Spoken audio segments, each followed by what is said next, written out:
세계적인 유명한 영화 감독 가운데에 스티븐 스필버그라고 하는 유명한 감독이 있습니다.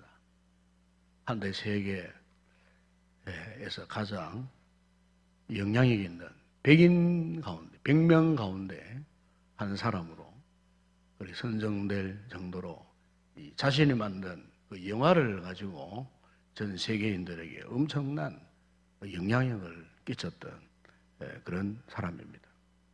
본래 이 사람은 유대계 미국인입니다. 그런데 이제 이분이 만든 영화 여러분 잘 알고 계시죠? 유명한 주라기 공원, 또 인디아나 존스 같은 이런 유명한 그런 영화들이 있는데 22년 전에 나온 또 영화원 단어가 라이언 일병 구하기라고 하는 영화가 있었습니다. 제가 22년 전에 그 영화를 봤습니다. 근데 지금도 아주 유명한 영화입니다. 지금도 많은 사람들이 이제 볼 정도로 너무너무 유명한 그 영화인데, 이제 그 영화를 보게 되면은 제일 처음 이 장면이 2차 대전 말기에 프랑스 노르망디 이 상륙작전, 이 연합군이 이제 이 독일군을 제압하기 위해서 이제 프랑스 노르망디 상륙 작전을 개시합니다. 그래서 그 노르망디 지역에 옹아 해변에서 연합군이 특히 미군을 중심으로 한 상륙 부대가 이제 상륙을 하는데 독일 군들이 퍼붓는 폭탄, 기관총, 이런 그야말로 물새를 받듯 엄청나게 쏟아지는 빗발치는 그 포화 속에서 많은 이 연합군이 전사를 하고, 그 영화에 보게 되면은 영화 시작 그게 한 30분 정도, 영화 시작해가지고 거의 한 30분 정도 그 오마 그 해변에서의 그 혈전, 그걸 보여줍니다. 그걸 보여주는데, 그 좀 해변과 이 바다가 그냥 피로 물들어 버립니다. 맑은 피로. 결국에는 이제 이 미군 연합군이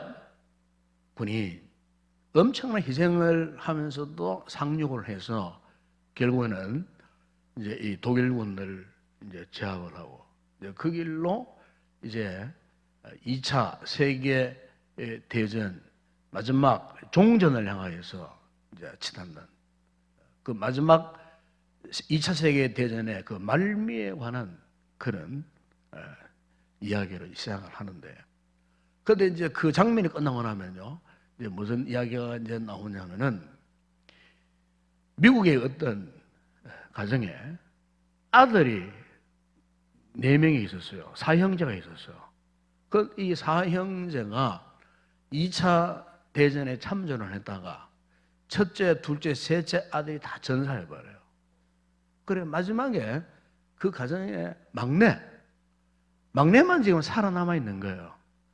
그래서 이 딱한 사정을 미 국방부에서 알고, 그래서 특별히 그 막내 아들 4명 가운데에 3명이 전사했으니까 그 아들 하나도 죽어버리면 그 가정면이 끝나버리잖아요. 그러니까 이 참 절박한 이 상황을 알았던 미 국방성에서 이제 예화 부대에 특명을 내립니다. 8명의 특공대를 그 전장터에 이제 보내갖고 라이언 일병을 빨리 구해와라. 특명을 받고 이 8명의 특공대가, 이 8명의 특공대는 그 로망디 상륙 작전에서 공을 세운 그런 군인들이에요. 그런 군인들을 뽑아가지고 그 이제 라이언 일병을 찾기 위해서 다시 전장터에 특명을 받고 들어가는 거예요. 그 영화 줄 내용 그런 내용이에요. 그래서 정말 그 라이언 일병을 찾기 위해서 가다가 또 8명 가운데 2명이 전사를 합니다. 이런 그야말로 생명을 거는 사투를 해가지고 아까서는 이제 그 라이언 일병을 어느 전장터에서 만났어요. 만나가지고 우리가 너를 찾아온 것은 특명을 받았는데 너는 빨리 너희 엄마 품으로 돌아가라. 네 고향으로 돌아가라. 그렇게 하니까 이 라이언 일병이 거부를 합니다. 나는 끝까지 여기에 남았어. 전우와 국가를 위해서 사고했다.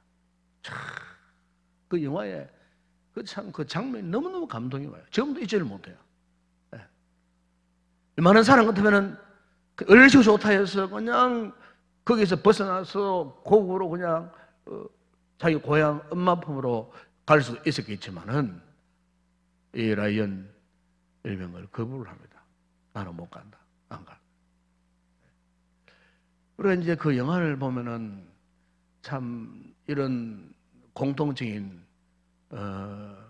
느낌을 받아요. 그 영화에 나오는 라이언 일병이 과연 누구일까? 그 영화를 보는 모든 관객들 자기 자신으로도 해석할 수 있을 것이고 또 각자의 가정으로 돌아가면 정말 우리에게 정말 귀중한 아들, 가족도 될 수 있지 않겠어요? 그러니까 나의 사랑하는 가족이 지금 어떤 위기 속에 놓여져 있어요. 위기 속에. 인생의 큰 풍파 속에. 마치 그 전장터와 같은 그 무시무시한 그 같은 현장에 인생의 나락에 떨어져 가지고 막 죽느니 사느니 막 이렇게 부르짖고 울부짖고 있는 그런 상황 속에 누군가 나를 찾아와서 구원해 준다는 것. 구해 준다는 것. 또 그런 사람이 있다는 것. 그것은 참 이 대단한 그런 아름다운 관계가 아니겠어요? 전장터에 헤매고 있는 나를 구하기 위해서 희생을 감수하면서까지도 찾아왔던 8명의 특공대원들처럼 누군가가 지금 내가 위기를 직면했을 때 누군가 찾아와서 나를 위로하고 격려하고 인생의 그 절망의 수렁에서 나를 이렇게 건져 주려고 누군가 왔다고 했을 때 여러분 그와 나와의 관계는 대단한 관계가 아닐 수가 없어요. 아마 여러분 이 스필버그가 만드는 영화 가운데 제가 자주 인용을 많이 합니다만은 그 신들러 리스트라고 하는 그 영화 또 맨 마지막에 항상 우리 잘 알지 않습니까? 오스카 이 신들러가 참 아우슈비츠 그 1,100명의 그 귀한 영혼들을 자기의 전 재산을 털어가지고 죽음 직전에서 구출했어요. 구출하고 전쟁이 종식되어지고 이제 오스카 신들러가 이제는 도망을 쳐야 할 입장이야. 왜? 그동안 이 도일군 앞자리 노릇하면서 돈 벌어가지고 살았기 때문에 그에 대한 이렇게 앙금을 갖고 있는 사람들이 많기 때문에 빨리 피해서 이제 자신의 큰 이제 이 고국으로 도망쳐 가야 될 이런 상황 속에서 오스카 신들을 통하여 이 구출함을 받은 유대인들이 그와의 아쉬움을 작별을 너무나 아쉬워하면서 슬퍼하면서 있을 때에 오스카 신들가 자기의 이 반지를 보면서 이걸 팔았으면 2산을 더 가고 내 옷을 팔았으면 자기 양복의 배지를 이거를 팔았으면 1영혼을 더 구할 수 있었을 텐데 자기 차를 바라보면서 10명을 더 구할 수 있었을 텐데 이렇게 참 그 눈물을 흘리면서 애통해하는 그런 상황 속에 마지막에 그와 함께 공장에서 일했던 이차크 스테른이라고 하는 유대인 이 지도자가요 이 오스카 신들러에게 마지막 작별 인사로 그에게 선물을 합니다. 선물하는데 그가 만든 반지를 가지고 와서 선물을 합니다. 딱 선물하는데 그 반지에 히브리 말로 이런 이제 글을 새겨가지고 선물을 하는 반지가 있어요.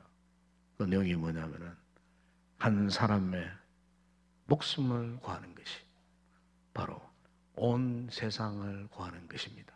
그 히브리 말로 반지에다가 그거를 딱 새겼어요. 한 사람의 목숨을 구하는 것이 온 세상을 구하는 것이다 하는 글귀를 거기다가서 선물을 합니다. 참, 그 영화 마지막 장면을 보게 되면은 정말 참 너무너무 가슴에 뜨거워요. 아, 그렇구나. 한 사람의 생명을 구하는 것이 온 세상을 구하는 것과 이게 이제 유대인 탈무드에 있는 이야기예요. 탈무드에 있는 이야기.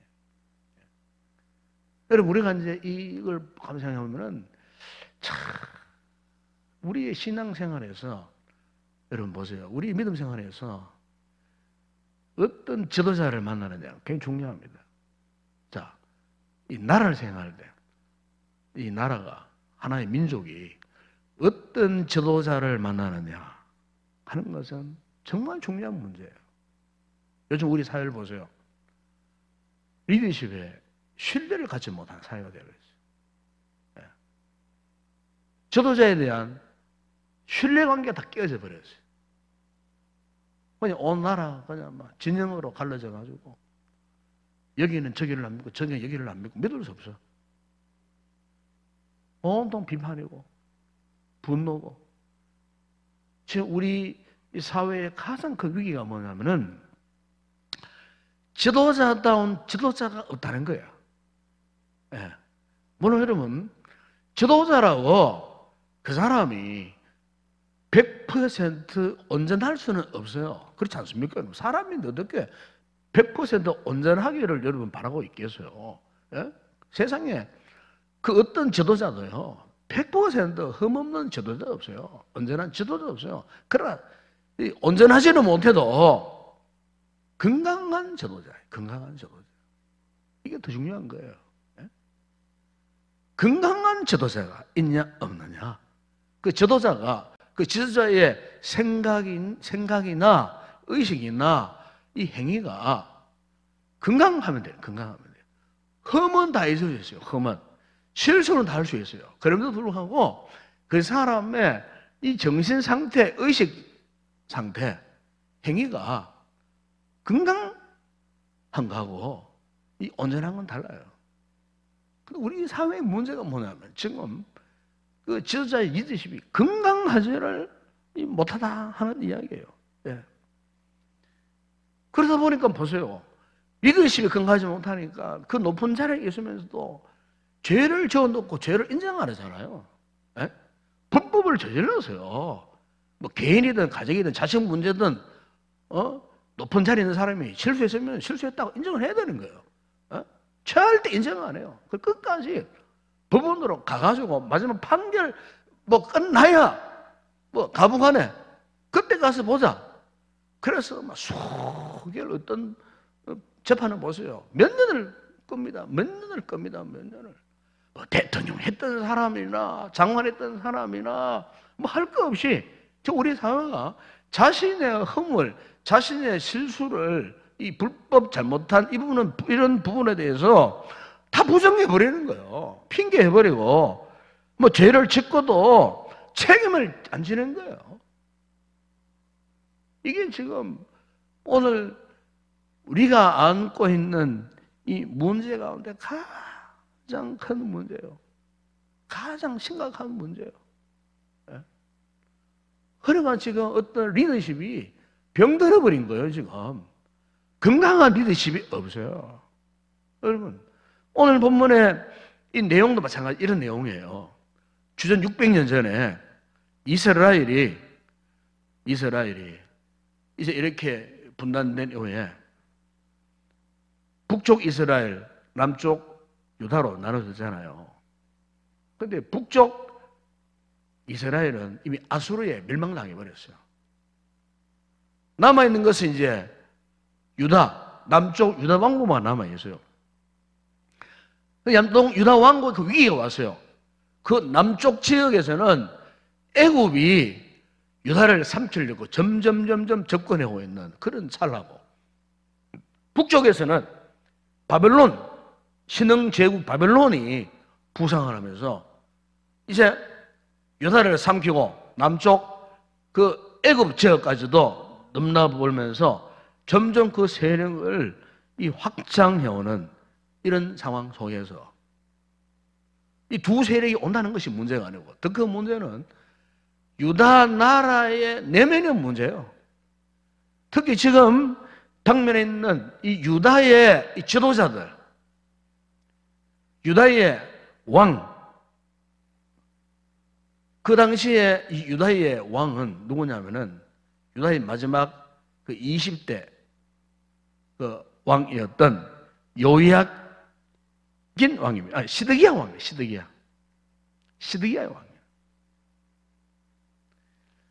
이 시드기야 왕 시절에 이 시드기야가 참 하나님 앞에요. 그야말로 모든 악을 행하여서 특히 오늘 본문에 보게 되면은 이런 말씀을 합니다. 그 여러분 본문 그 5절에 보세요. 5절. 1절 보세요. 1절 보게 되면은 이런 말씀을 합니다. 여호와의 말씀이니라 내 목장의 양떼를 멸하며 흩어지게 하는 목자에게 화가 보세요. 여기에 이제 이 목자는 뭐냐? 그 당시에 유다 사회의 지도자를 말합니다. 왕을 말하는데 이 왕, 유다 사회의 이 지도자들이 양떼를 멸하고 양떼를 흩어지게 하는 거예요. 자기 양떼를 흩어지게 하는 목자의 상이 뭡니까? 자기의 양떼를 돌보는 거잖아요. 그렇죠? 오히려 흩어져 있는 양떼를 이렇게 하나로 이렇게 몰아가지고 울타리에 잘 보존하고 지켜나가는 게 목자의 사명이잖아요. 그런데 오히려 이 목자는 어떻게 된 영문인지 자신의 이 목자를 어떻게 한다고요? 목자를 그냥 흩어버려. 돌보지 않더라고 말이에요. 네? 그리고 오히려 그 양떼들은 노략질 하는 거예요. 네. 그래서 여러분 하나님께서 이 같은 상황을 너무너무 슬프게 생각하셔서요. 그래서 오죽 했으면은 그 보세요. 목자에게 화가 있으리라. 너무너무 슬퍼한 나머지 이 목자들을 심판하겠다는 겁니다. 2절에 보세요. 2절 보면은 그러므로 이스라엘 하나님 여호와께서 내 백성을 기르는 목자에게 이와 같이 말씀하시니라. 너희가 내 양떼를 흩으며 그것을 몰아내고 돌보지 아니하였도다. 보라, 내가 너희의 악행 때문에 너희에게 어떻게 한다고요? 보응하리라. 하나님께 보응하리라. 한마디로 이 하나님의 이 답답한 심정, 이 슬픈 심정을 지금 그렇게 지금 말씀하고 있는 거예요. 예. 그러나 우리 하나님께서는요, 그렇다고 해서 이스라엘 백성, 유다 백성을 그냥 심판하실 건 하나님은 결코 안 하셨어요. 오히려 하나님께서는 지금 당면한 이 유다의 이 현실을 직시하시면서 내린 하나님의 처방이 있습니다. 처방이 뭐냐면은 이걸 보면 5절에 보세요. 5절에 보면은 여호와의 말씀이니라. 보라, 때가 이르니니 내가 다윗에게 한 의로운 가지를 일으킬 것이라. 그가 왕이 되어 지혜롭게 다스리며 세상에서 정의와 공의를 행할 것이며. 이거 보면요, 이 5절에서 가장 핵심 단어가 뭐냐면, 이 키워드가 뭐냐면 의라는 단어입니다. 의라는 단어. 그 하반절에 보시면은 세상에서 정의와 공의를 행할 것이며. 그러면서 6절에 이런 말씀합니다. 6절에 한번 보세요. 그의 나라 유다는 구원을 받겠고 이스라엘은 평안히 살 것이며 그의 이름은 여호와 우리의 공의라 일컬음을 받으리라. 여러분 여기 보면은 하나님의 또 하나 이름이 나오죠. 그 이름이 뭡니까? 여호와 우리의 공의라. 네. 이 말은 무슨 말입니까? 하나님은, 여호와는 의로우신 하나님이에요. 그 뜻입니다. 이게 이제 히브리 말로 여호와 치드케누, 이 치드케누라고 하는 이 히브리 말의 의미가 뭐냐면은 우리 말로는 의라고 번역을 했는데 이 본래 뜻은 뭐냐면은 정직한, 뭐 올바른, 뭐 공정한, 또 아니면 정확한, 뭐 틀림이 없는, 또 진실, 뭐 이런 의미로 번역되는 히브리 말이 이 공의, 이 치드케누라고 하는 히브리 단어입니다. 그러니까 여기에 여호와 우리의 공의, 즉 여호와 치드케누라고 하는 것은 지금 이스라엘 백성들 향한 하나님의 마음이에요. 하나님의 마음이에요. 동시에 오늘 살아계신 하나님께서 우리를 보실 때에 우리를 어떻게 바라보시는가? 하나님의 그 의로우심으로 우리를 바라보고 계시는 거예요. 여러분, 우리가 참 실수 많이 하잖아요. 죄도 많이 짓고 회개하고 돌아 또 죄 짓고 말로 죄 짓고 생각으로 죄 짓고 행동으로 죄 짓고 그러면 또 하나님을 회개합니다. 하나님, 자, 이런 말에 실수를 했습니다. 내가 잘못 행동했습니다. 용서해 주세요. 이러면요, 우리 죄가 어떻게 됩니까? 또 주님이 용서해 주시는 거예요. 네? 그 용서의 근거가 뭐냐? 그게 바로 뭐냐면은 여호와 치드케누, 하나님의 의로우심 때문이에요. 아멘? 하나님의 의, 이것 때문이에요. 그렇기 때문에 이것은 하나님의 존재하심의 본질을 말하는 거예요. 여러분, 하나님과 우리의 관계 속에 우리가 오늘도 이렇게 기도회 자리에 나와갖고 참 부족한 존재예요. 정말 부족한 존재예요. 저도 내 자신을 보면 너무너무 하나가 부족한 존재, 너무너무 부끄러운 존재예요.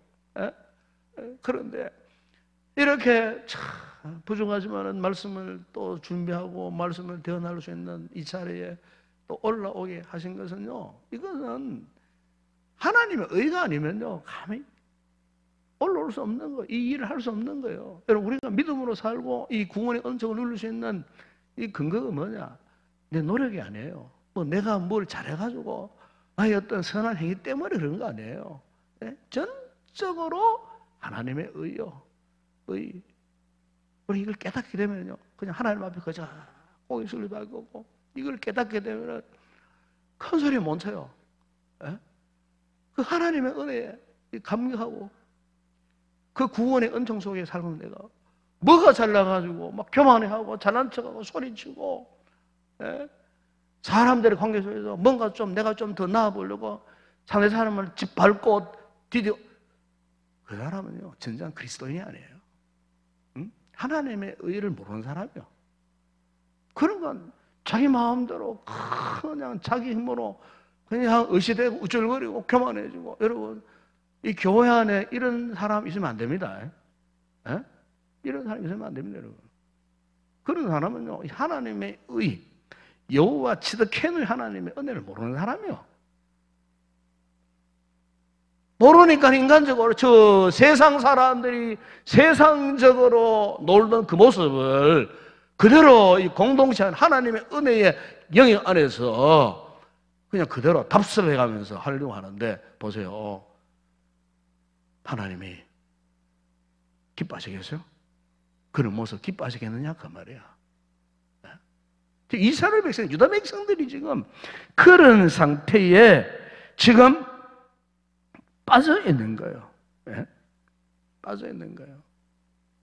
여러분, 우리가 여호와 하나님이 정말 치드케누의 하나님이라는 사실을 믿는 성도는요, 우리 역시 하나님 앞에 의롭게 살아갈 수밖에 없어요.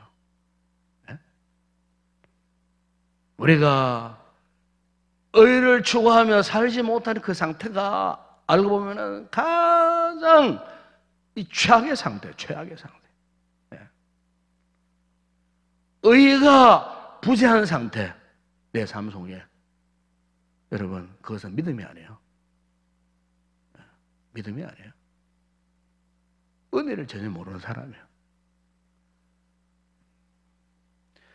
여러분, 그래서 오늘 아까 내가 말씀을 인용했습니다만은 1절이나 4절에서 이스라엘의 지도자, 목자가 이 하나님의 의를 몰랐을 때에 하나님께서 그들을 심판할 수밖에 없었죠. 그 심판의 1호 대상이 아까 얘기했지만은 이스라엘의 마지막 왕이었던 시드기야 왕입니다. 시드기야 왕. 이 시드기야가 어떤 사람인 줄 아십니까? 예레미야 52장 1절 이하 2절에 보세요. 그 보면 이런 말씀이었어요. 시드기야가 왕위에 오를 때 나이가 21세. 이 시드기야가요 21살 때 유다의 마지막 왕좌에 올랐어요. 올라가지고 예루살렘에서 보세요. 11년 동안 다스렸어요. 그의 어머니의 이름은 하무달이라 림나인 예레미야의 딸이더라. 그가 2절에 이런 말씀합니다. 그가 요야김은 그 아버지 왕이야. 아버지 왕. 요야김의 모든 행위를 범하다 여호와 보시기에 악을 행한지라. 그래서 악을 행한지. 열왕기하 24장 9절에 보면은 여호야긴이 그의 아버지의 모든 행위를 따라 여호와께서 보시기에 악을 행한지. 보세요. 이게 조상 대물림 한다고 말이에요. 할아버지, 아버지, 자기 악을 지금 대물림하는 거예요. 악을 대물림하는 거예요. 이걸 보면요, 한 가정에 부모의 신앙의 행위나 모습이 정말 중요합니다. 그게요, 자녀들이 곧장 판박이 되어버립니다. 판박이 아시죠? 네. 부모가 제대로 믿음 생활을 못 하잖아요. 부모가 제대로 교회를 못 섬기는 모습을 안 보이죠? 그 자녀들이 보고, 저들 그렇게 닮아가는 거예요. 우리 아버지, 우리 엄마도 뭐 대충 교회에서 막 그렇게 뭐 소리나 치고 뭐 그냥 교만하고 뭐 그냥 막 의시되고 뭐 이렇게 했다. 그 자녀들이 그대로 닮아갑니다. 그대로. 그대로 닮아갑니다. 그건 확실한 이야기입니다. 제가 목회 30년 이상 하면서 제가 그런 경우를 굉장히 많이 봤어요. 그런데 이상한 가정이 있어요. 어떻게 그 어느 가정은요, 참 자녀들이 하나님을 제대로 잘 어릴 때부터 교회 생활을 잘하고 예배 생활을 잘하고 기도 생활을 잘하고 성김을 잘하고 하는 그런 자녀들이 있어요. 그런 자녀들이 있어요. 우리 교회도 그런 자녀들이 있습니다.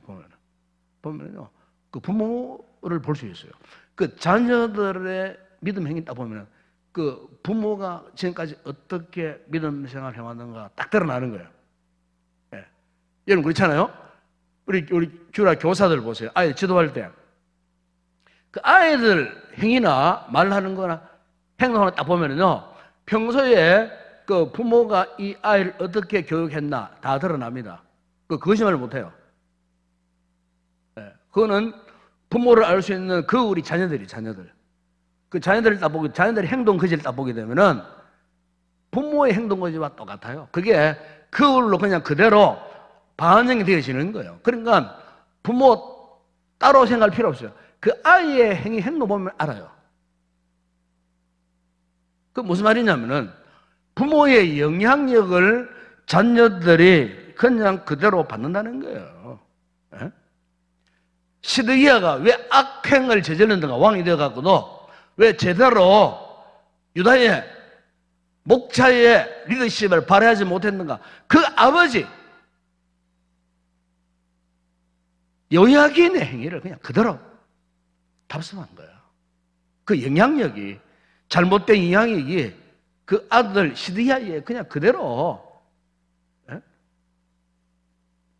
영향을 미친 거예요. 그 시드기야에 맞은 말로가 비참합니다, 여러분. 바벨론으로 끌려갈 때에 두 눈이 뽑히고요. 그 왕자들 자기들 앞에서 그 자기 아들들이 처형을 당하고요. 세상을 묶여가지고요.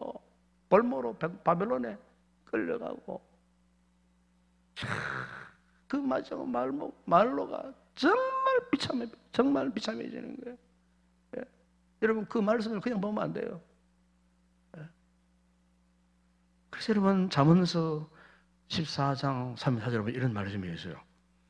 공의는 나라를 영화롭게 하고 죄는 백성을 욕되게 하느니라. 그래서 그러니까 이 공의, 의로움은 나라를 영화롭게 하고, 지도자가 의로우면요 그 나라가 참 영광스러운 일이 나는 거예요. 영광스러운 일.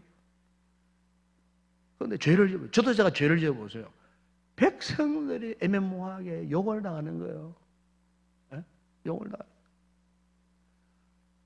저는 현재 우리나라의 현실을 보면 너무 딱해요. 너무너무 딱. 말하는 거하고는 실제로 일어나는 현상들은 완전히 다르게 나타나기 때문에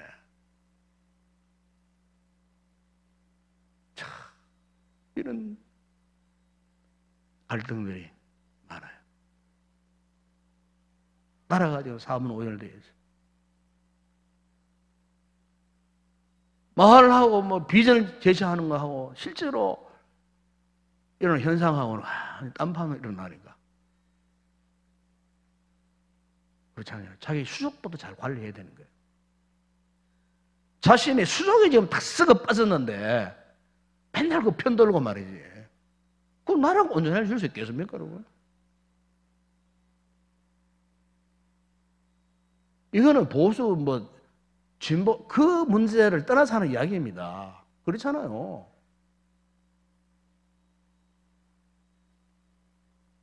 리더십을 인정하지 못하는 거예요. 신뢰가 안 가는 거예요. 매일처럼 아무런 문제 없는 것처럼 이야기하는 거예요, 그냥. 나라의 비전 지금 막 산더미처럼 사주고 있는데 경제가 지금 희망이 있다, 불린다 이런 이야기 나고 나라 빚이 지금요 올려마다 엄청나게 빚져 있습니다 지금. 그러니까 이 커버하기 위해서 내년도에 세금도 올린다 그러잖아 또 이제. 이 가난한 서민들 말이지. 에? 정세한다 하고 말이지. 지금까지 세금 올려가 세금 받아 가지고 지금 나라 운영해 오는 겁니다 지금. 엄청난 빚을 지고 있어요 지금. 그리고 세금으로 그 빚을 갚겠다는 거 이제 또 선거 후에. 그 말이 안 되는 거예요. 말이 안 되는 거예요.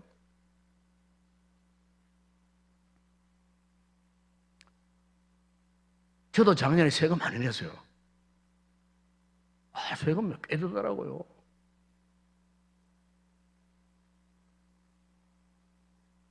그래도 나라를 위해서 하는 거니까 하잖아요. 우리 또 교인들은 이중과세입니다. 헌금하고 다 하죠. 세금 내고 다 하면 우리 성도들이 참 대단한 분들이 우리 여러분들이. 안 믿는 사람들은 세금밖에 안 내잖아. 우리가 하나님 앞에 그래도 다 하나님 앞에 11조 드리죠. 감사함을 드리죠. 절개금을 드리죠. 특별회금 드리죠. 또 나라의 세금 받고 막 바쳐 올리죠. 그러니까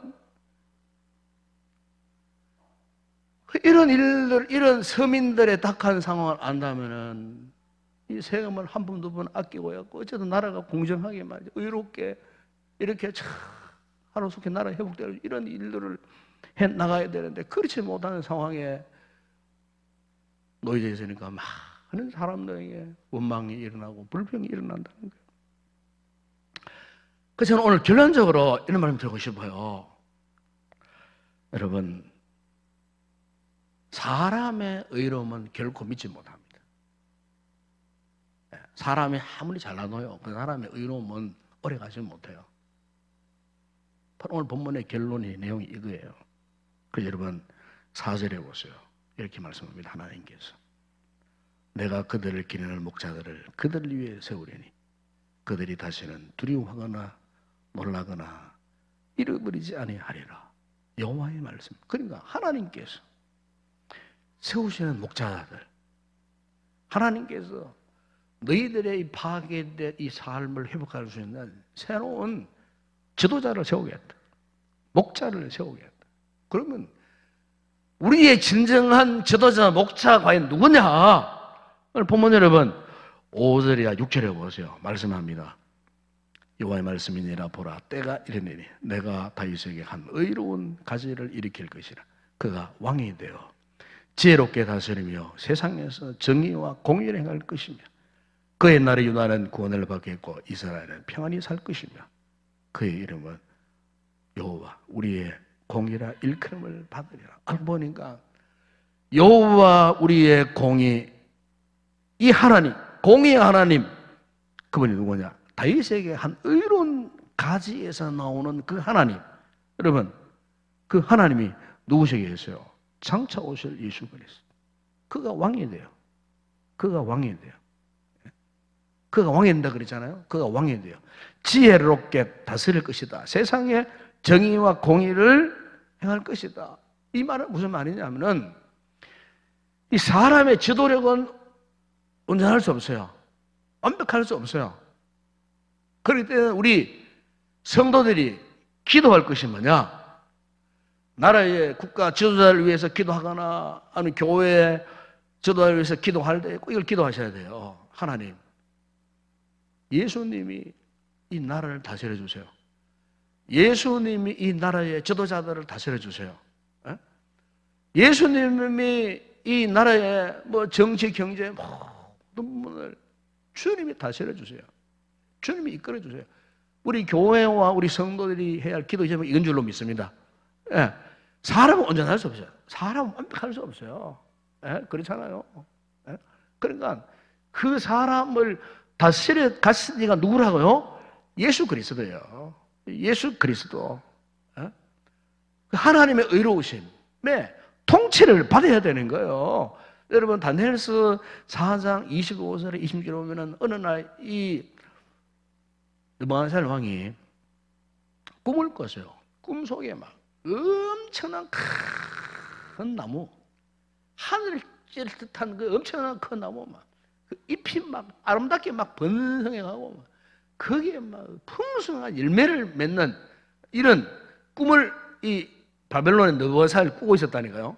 그 꿈을 가만히 보니까 갑자기 하늘에서 한 순찰자, 성경에 그래 나옵니다. 한 순찰자가 내려오더만은 그 나무 가시를 막 다 쳐내고 막 잎사귀를, 그 풍성했던 잎사귀를 막 다 쳐내고, 그러니까 그에 맺었던 열매들이 막 우두두두두 다 떨어지는 거야. 싹 사라지는 거예요.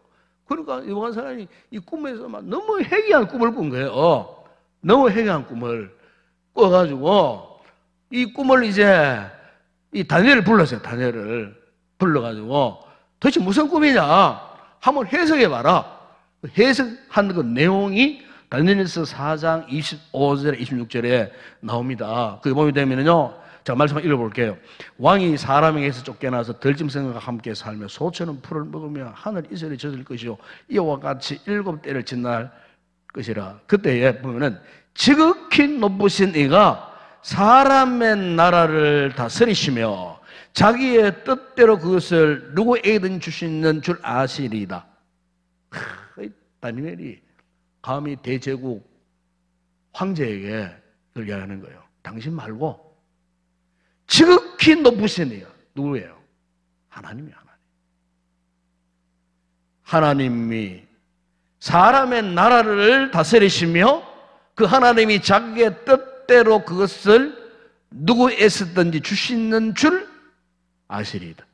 20절 보면 또 그들이 그 나무 뿌리에 그루터기를 남기도록 하여 된다. 하나님이 다스리는 줄을 왕이 깨달은 후에 왕의 나라가 견고하리.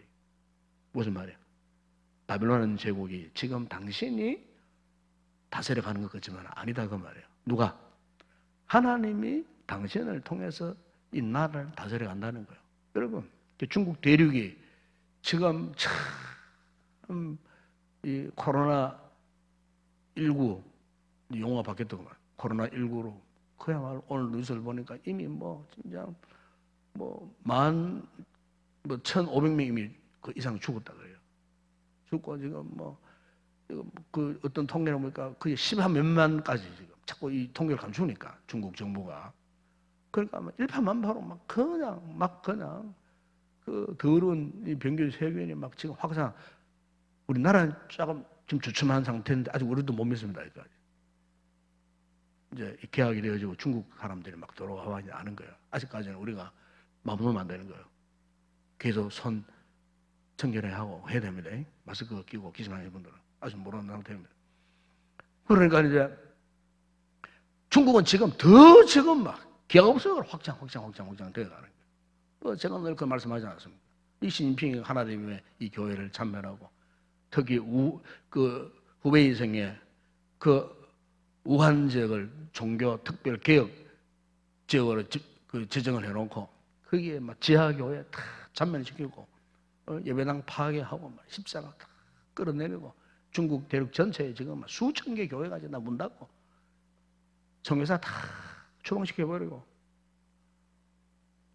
그런데 여러분 한번 보세요. 저는 그렇게 생각합니다.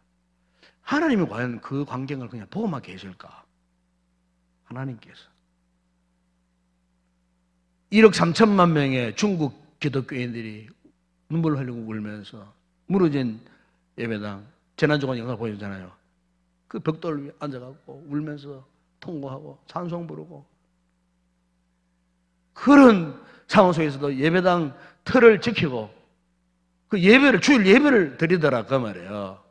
중국 교인들이 눈물 흘리면서 그런 부르짖는 애통하는 당신의 백성들의 모습을 하나님 그냥 못 본 채 외면하시는 하나님인가? 이스라엘 백성 애굽에서 울부짖을 때 그들의 울부짖음을 들으셔가지고 바로의 손아귀에서 건져주셨던 것처럼 하나님께서 그냥 마냥 보호만 계신 하나님인가? 저 북한 땅 마찬가지예요. 북한 지하교회 성도들이 김정은이의 그 억압된 속박 속에서 저렇게 고통당하는 하나님 그냥 보호만 계시가. 때가 되면은 하나님께서 여러분 인생은 힘이 없어요. 보세요. 바이러스 눈에 보이는 바이러스 하나 때문에 수만 명이 죽는 그 모습을 보면은요 인간이 얼마나 나약한 존재인가. 하나님이 한번 불어버리시면 다 날아가 버리는 존재예요. 예? 그렇기 때문에 우리가 기도할 것은 뭡니까? 하나님이 어쨌든 우리 민족을 하나님이 다스려 달라고, 하나님이 지켜 달라고, 하나님의 다스림 받는 나라가 되게 해달라고 시드케노의 하나님께서 우리 민족을 다스려 달라고, 저 중국 대륙에 중국 교회를 하나님이 지켜 달라고, 중국 그리스도인들을 하나 지켜 달라고, 악인들의 세력을 하나님 가차없이 처단해 달라고, 꺾어 달라고. 우리가 기도할 것은 그밖에 없잖아요. 예? 우리가 진정으로 우리 믿는 하나님이 여호와 시드케노의 하나님이라고 우리 믿는다면 이 하나님의 의로우심을 근거로 해서 우리가 더 열심으로 주님께 맡기고 기도해야 할 줄로 믿습니다. 여러분 개인이나 가정이나 가정이나 교회나 나라와 민족, 열방, 전 세계를 가슴에 품고 하나님 앞에 의로우신 주님 나가서 이 밤에도 중보기도하는 그런 복된 성을 내실 주의 이름으로 축원합니다.